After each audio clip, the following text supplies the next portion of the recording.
Welcome back to American Beef Ranch. I'm standing in front of, you know what, an all right looking cornfield, but it could be better. And let me tell you how. One molecule in this dirt behind me is causing my pH to be far too high, and I need to correct it. Let's talk about how.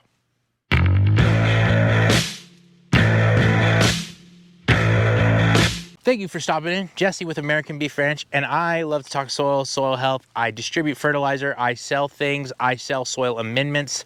I've been involved in soil pretty heavily for the last 3 years, and I have picked up a lot of information. And you know, recently I took a very deep dive into soil and picked up a whole lot more information, and I hope these videos I'm sharing with you helps along your soil journey. So today I want to talk about high pH and how to correct it.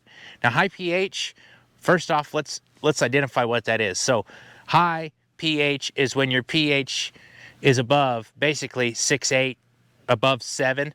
What we typically look for, you know, ideally what we want in the ground, 6.4 to 6.6. Mid 6s is where we're shooting for. Typically what I see in my area in South Central Idaho, 7.8 to like 8.5.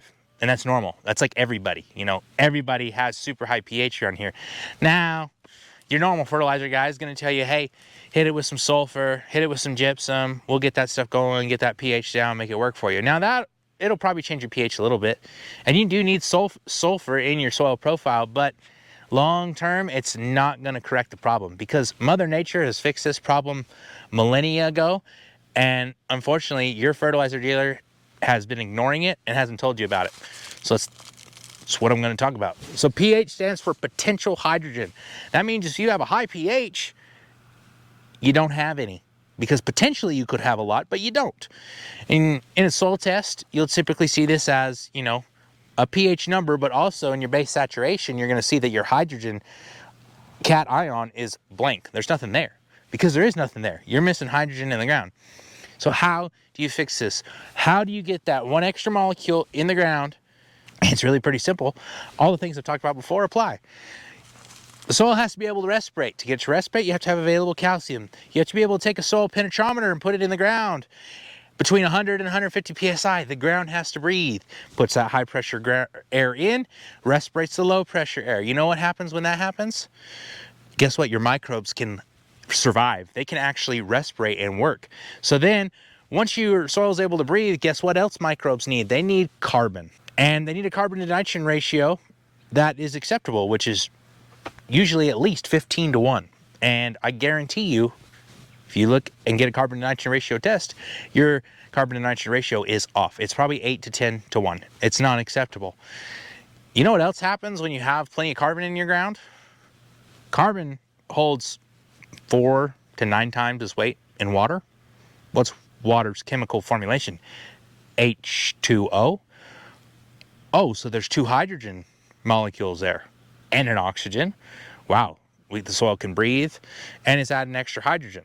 So now that you have that hydrogen down there, what is it doing? What is it eliminating to correct that soil pH? So what it's doing, there's this little nasty ion called a bicarbonate. It has a pH between 8 and 9, and it's electrically active.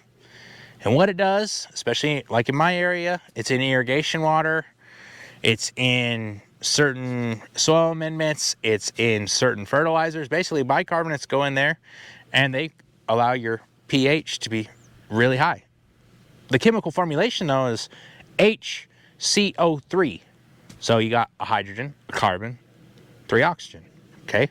When that extra hydrogen molecule in the ground, is it able to attach to that bicarbonate because you have plenty of carbon, your microbes are working, they're dancing and partying like crazy, putting off CO2, adding to that carbon, just working like crazy?